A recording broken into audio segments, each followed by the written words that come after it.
Hello and welcome two bit innings. साथ में मिलके शुरू करते हैं जिंदगी की दूसरी इनिंग। काशिफ, मैं जो डेट के बाद, कर्जे के बाद जो दूसरा टाइम बॉम्ब आपके सामने प्रेजेंट करने जा रहा हूँ, वो पहले से जुड़ा हुआ है, बट उसके बावजूद भी उसकी एक इंडिपेंडेंट एग्जिस्टेंस है, जिसको मैं कहता हूँ डेमोग्राफिक्स। डेमोग्राफिक्स। डेमोग्राफिक्स का मतलब होता है कि लोग का मतलब जो लोग अ, नौकरी करते हैं, पढ़ते हैं, बच्चे पैदा करते हैं, कारें खरीदते हैं, रेस्टोरेंट में जाके खाना खाते हैं, बच्चों को स्कूल भेजते हैं, यूनिवर्सिटी भेजते हैं, इंश्योरेंस कराते हैं, वगैरह वगैरह। आपको सुनकर हैरानी होगी कि आपने आज तक तो ये सुना था कि दुनिया में पॉपुलेशन बढ़ रही है, बट असल में फैक्ट इससे उल्टा है। दुनिया की 97% पॉपुलेशन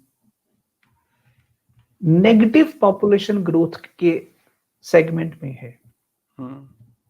और इसका मैं उदाहरण देता हूं।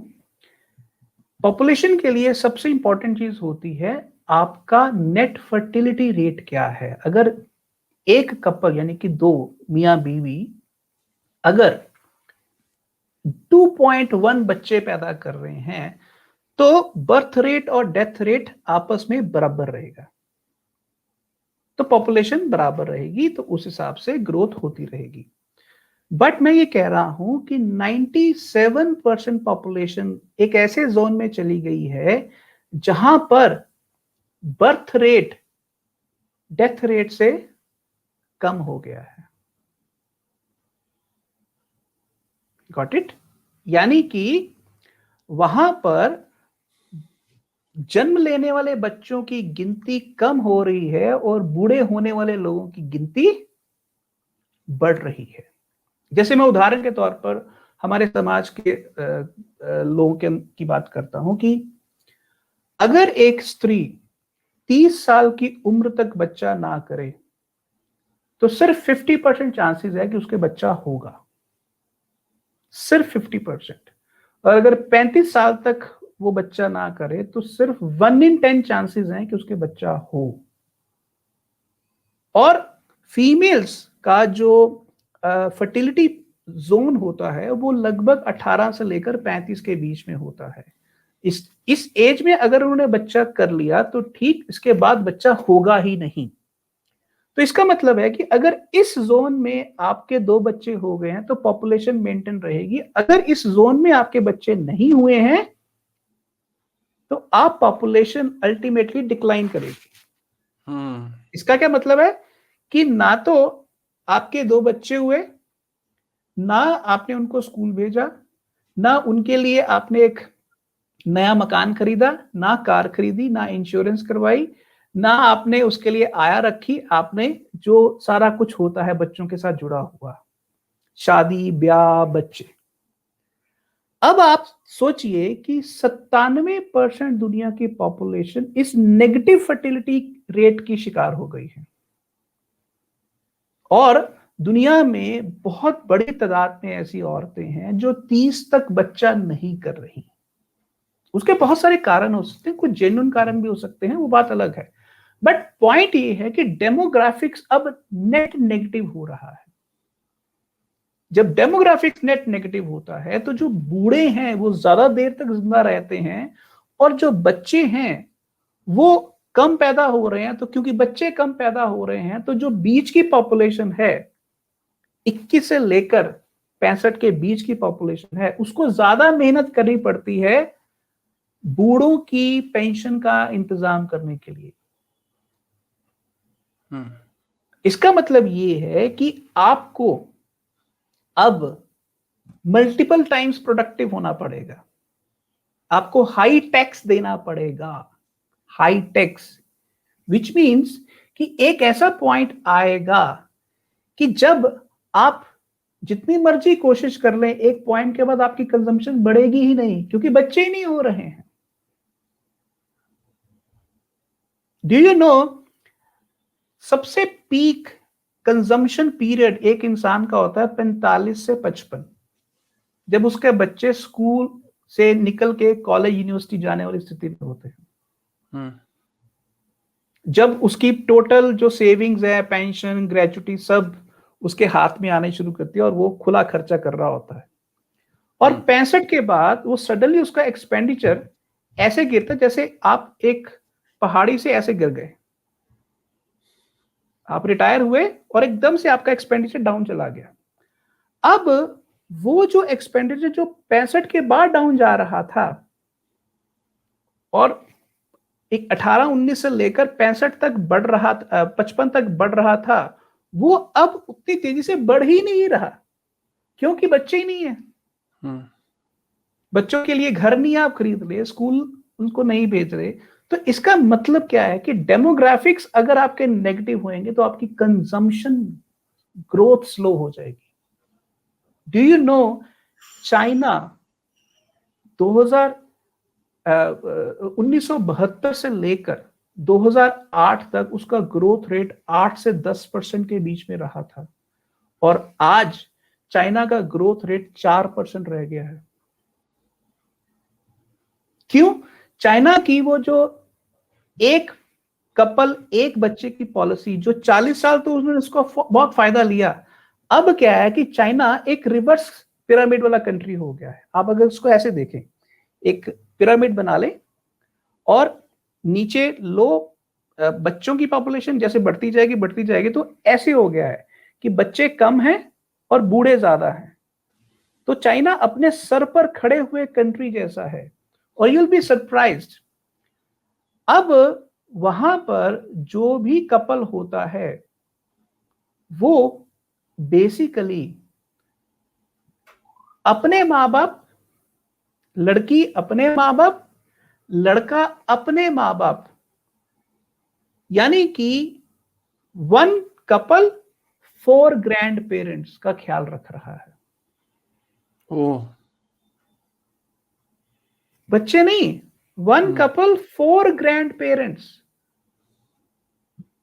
उसके पास बच्चे पैदा करने का इंसेंटिव ही नहीं है, क्योंकि उसको सबसे पहले तो अपने माँ बाप, लड़के लड़की दोनों को अपने माँ बाप, और कुछ केसेस में तो ग्रैंड पेरेंट्स भी हैं, क्योंकि एवरेज एज वहां पर 80 से ऊपर हो चुकी हुई है। तो शादी करने का इंसेंटिव ही खत्म हो रहा है। तो जब शादी नहीं होगी, बच्चे नहीं होंगे और ग्रोथ नहीं होएगी, तो सिंपल सी बात है, कितने लोग मॉर्टगेज लोन लेने निकलेंगे? डू यू नो चाइना के अंदर 20% यूथ अनएम्प्लॉयड है। यूरोप के अंदर 26% यूथ अनएम्प्लॉयड है। इंडिया के अंदर we are living in highest ever unemployment ratio for last 45 years। मतलब ये डेमोग्राफिक कोलैप्स बन रहा है, ये डेमोग्राफिक ग्रोथ नहीं बन रही है कि जवान कम है, उनके इनकम रिसोर्सेज कम है, उनकी एम्प्लॉयमेंट कम है और बूढ़ों की गिनती बढ़ रही है, और बूढ़े कमा नहीं रहे हैं। तो कमाएगा कौन? जब कमाई नहीं है तो कर्जों की किस्तें कौन पे करेगा? और एक बात याद रखिए, डेमोग्राफिक इज डेस्टिनी, यानी कि ये एक ऐसी चीज है जो आप बदल नहीं सकते। अगर एक औरत ने 35 या 38 या 40 साल तक बच्चा नहीं किया, तो फिर उसके बच्चा नहीं होएगा, नेचुरल बच्चा नहीं होएगा। ये जो चीज है, ये आपकी इकोनॉमिक्स को बहुत सीधे तौर पर अफेक्ट करती है। कमाल की बात है। जो ऑडियंस इस बात को सुन रही है, इस पॉडकास्ट को सुन रही हैं, तो हम कई बार ये सुनते हैं कि छाती पीटते हैं ऐसे, अरे इंडिया को देखो, इंडिया की ग्रोथ देखो, इंडिया की जीडीपी देखो, इंडिया इस वक्त बहुत अच्छे हालात में है, इंडिया एक बहुत स्ट्रांग पोजीशन पे है, इंडिया के सामने पूरी दुनिया जो है वो कर रही है सलाम। क्यों? पता है क्यों? सबसे बड़ा कारण है कि इंडिया की पॉपुलेशन। इंडिया इस वक्त दुनिया की सबसे बड़ी मार्केट है। आप जो मर्जी माल बना लो, आप जो मर्जी टेक्नोलॉजी से माल बना लो, माल का खरीदार ही खत्म हो रहा है देशों में। उनको पूरी दुनिया को दिख रहा है कि माल बेचने की एक ही जगह बची है, वो है इंडिया, क्योंकि चाइना क्लोज्ड इकोनॉमी है, वहां बहुत जल्दी बाहर की कंपनियों को एक्सेस नहीं देता वो। इंडिया जो है एक पॉपुलेशन भी है और ओपन इकोनॉमी है, और वहां एक कंज्यूमर है मेरे माल को खरीदने वाला, नंबर एक। नंबर दो, जो मेरी पॉपुलेशन है उसकी मीडियन एज 29 साल है, 2052 तक 29 साल ही रहने वाली है। मतलब मैं अपनी जवानी के सबसे प्राइम पे है इंडिया, और जो उसकी जो पॉपुलेशन बीइंग यंग प्रोडक्टिव उसकी, और वो अगले 25 साल तक यही रहने वाली है। तो इंडिया की ग्रोथ स्टोरी फिनोमिनल है फ्यूचर में।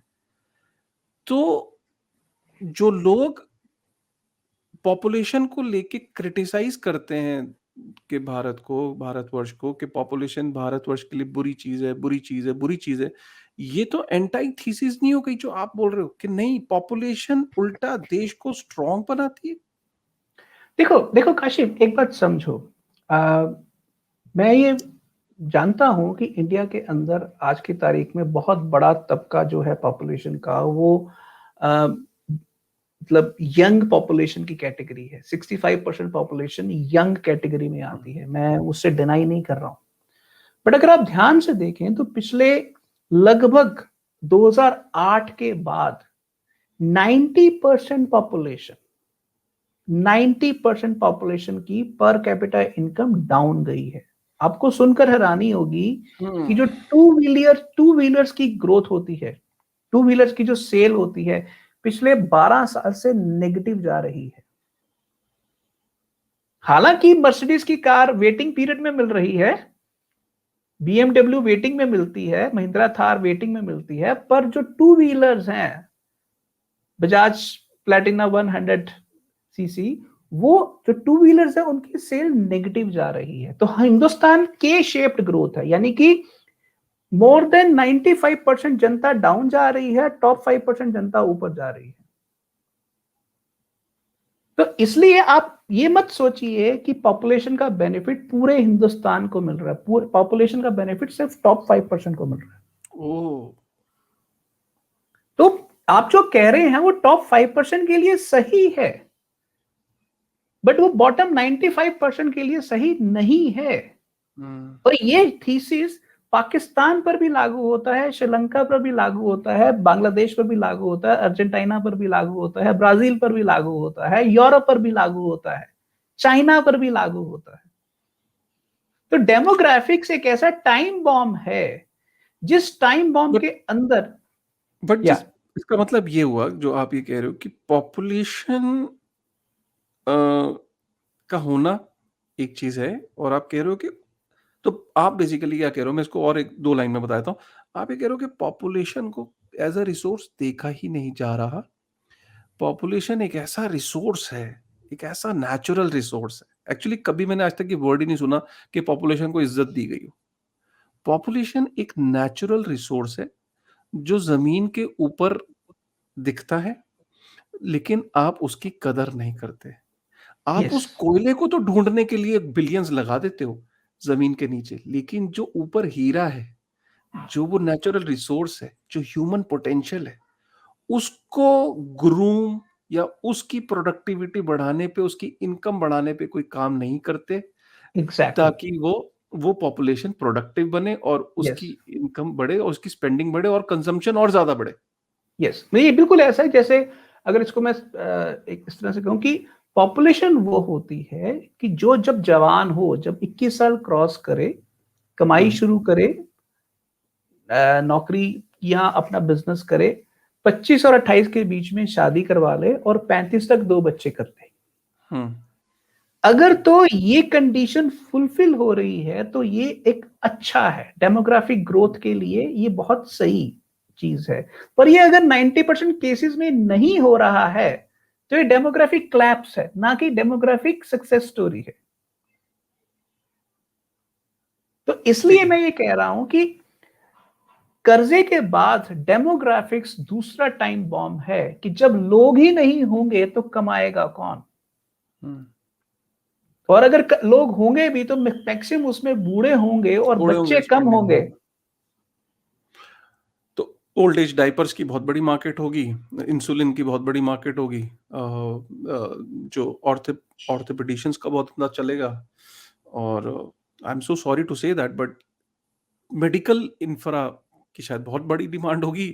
काशिफ और आपको मैं सुनकर आप यकीन नहीं सुनोगे, मैं एक ऐड करना चाहूंगा, सॉरी ये पॉइंट निकल जाएगा मेरे दिमाग से, कि सर मैं आपको बता रहा हूँ, आई डोंट नो आपका ये अभी तक, और मैं चाहूंगा ऊपर वाले का कि कभी ये वास्ता पड़े ना, आजकल बुजुर्गों को देखने के लिए जो नर्सेज नहीं होते हैं, जो होम केयर में जो मिलते हैं, सर आपको आपको फोन उठाओ and try to find somebody, sir demand में इतने हैं कि होम केयर के में जो ओल्ड एज में जो लोग बीमार हो जाते हैं उनको देख रेख के लिए, and you know what they charge, sir anywhere between 60,000 rupees to 1 lakh rupees per month.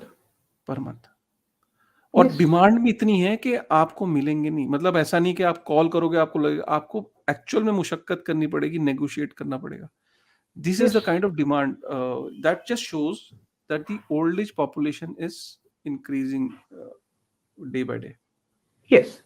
तो अब मतलब जैसे आप अगर यूरोप में चले जाएं तो यूरोप के अंदर स्कूलों के अंदर, जापान के अंदर स्कूलों के अंदर टीचर्स जो हैं वो कह रहे हैं कि बच्चे नहीं आ रहे एडमिशन के लिए। स्कूल प्राइमरी स्कूल इसलिए बंद हो रहे हैं क्योंकि बच्चे ही नहीं आ रहे हैं। स्कैरी। मुझे तो ये ऐसी मूवी आप दिखा रहे हो कि वो अबैंडन हो जाते हैं ना शहर, चर्नोबाइल जैसे शहर है, अबैंडन हो चुका है, तो वहां आपको काशिफ आपको सुनकर हैरानी हुई कि जापान के अंदर 80 लाख घर खाली पड़े हुए हैं। जापान के अंदर 80 लाख घर खाली हैं। तो ये कोई फ्यूचर की बात नहीं मैं बता रहा हूं, ये मैं जो हो रहा है आज की तारीख में उसकी बात बता रहा हूं। इसलिए मैं कह रहा हूं कि डेमोग्राफिक टाइम बॉम्ब ऐसा है जो कभी भी फट सकता है।